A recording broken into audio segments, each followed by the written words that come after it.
Hi folks, Wolfgray here for the Sanctuary of the Last Grove. Today I want to touch base with you about something to consider since we're now into October and fall's upon us, and so will the winter months be. Have you considered revising your bug out bag for the winter months? You might want to take this time to go through your bug out bag and see if the contents of your bag meet the winter requirements. What I mean specifically is if you have a lot of summer clothing in there, you might want to start looking towards thicker, heavier, and warmer clothing in your bug out bag, and with a mix of some summer clothes. What I've done with my bug out bag, I have a mix of both summer and winter clothing. Um, what I have in mind as some recommendations would be some thermal underwear, both shirt and long pants, wool socks, uh, one sweatshirt, a thin hoodie, and a heavy thermal hoodie with a Four Seasons jacket, which is a raincoat with a fleece lining. I use this in combination in the winters, especially here in Canada where it gets extremely cold. And what I do is I layer up my clothing and I'm quite warm. So you might want to take the opportunity of revising your bug out bag for the cold winter months. Also to include, if you have a three-season tent and you're worried about if it's going to sustain you during winter months, what I really recommend is that you go pick yourself up a good sized tarp, and it would add as an extra rain shield, snow shield away from the elements as well and the wind. If you're in a survival situation, you can place your tarp over with some burls from spruce trees and cedar trees and whatnot to add extra insulation for your uh, tent. Another thing to consider as well is I use what they call a general purpose sleeping bag. Um, it's a hot core brand -10 Celsius sleeping bag. And what I insert in it is a sleeping bag bivy, which reflects the heat back to me. With these two, because they are light and thin, it acts as a great winter insulator as well. So you might want to consider about revising your bug out bag for the winter months and take another closer look at what you will need to sustain in the colder months, especially in northern United States and Canada. Also, while you're on the subject, I don't get to this opportunity to promote my what's in my bug out bag, and I also like to touch base with you on a couple of books that I've read, and I highly, really endorse them. I just finished reading Les Stroud's Survive book.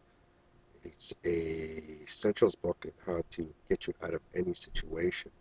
It talks about the four seasons, the elements, different climates, different living conditions, forest, swamp, uh, desert, etc., how to find water, survival skills that you would need.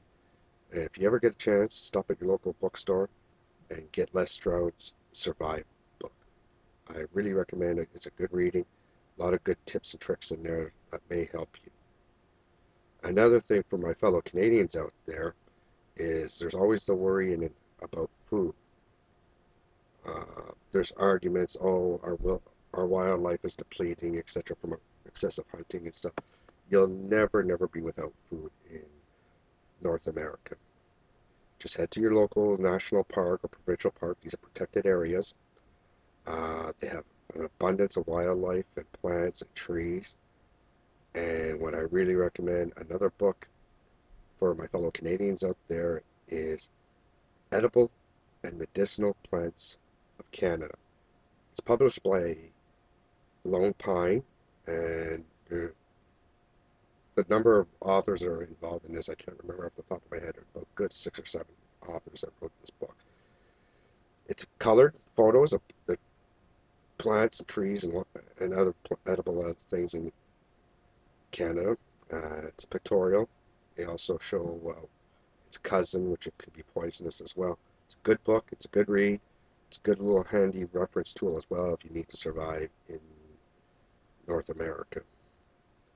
Um, I've been asked what's in my bug out bag for tools wise. Well, to touch base, my basic tools consists of an axe, which I chose in the Rifleman's Axe Tomahawk, made by Cold Steel.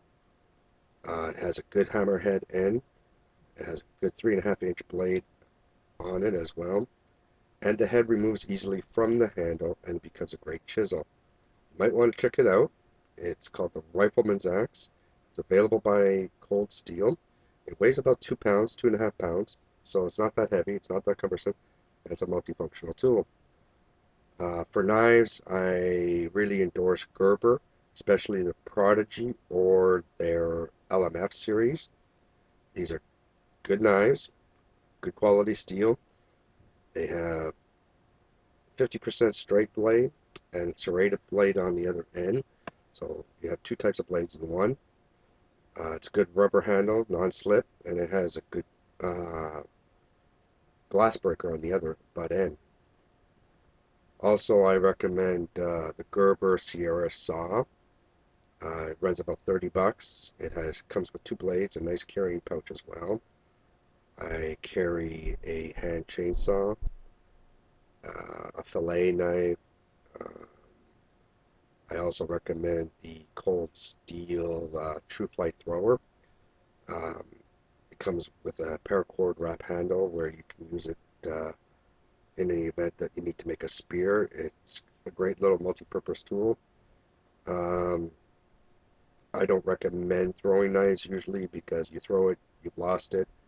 Um, not always a good idea to throw your only protective weapon, but it is a good camping knife overall. That's basically some of the tools I carry in my bug out bag.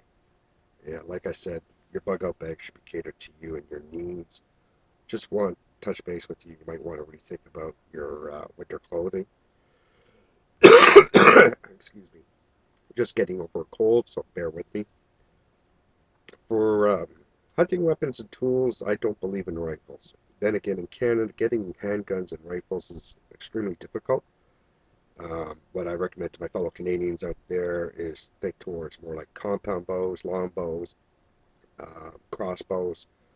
YouTube has an abundance of homemade bows that you can make.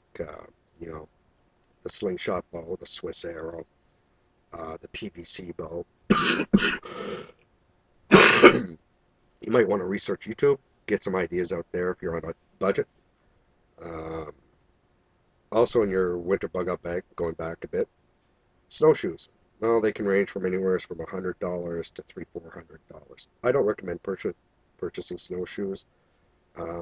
In Les Stroud's book, he shows you how to make snowshoes out of spruce trees. You can also research this in YouTube as well, how to make your own snowshoes. Um, there's nothing really that you can't get from the wild that you cannot make for yourself. Um, so if you're on a budget, just think smart and look at what your needs are and go from there. Once again, I'm Wolfgrain. This has been another production of Sanctuary of the Last Grove. I thank you for watching.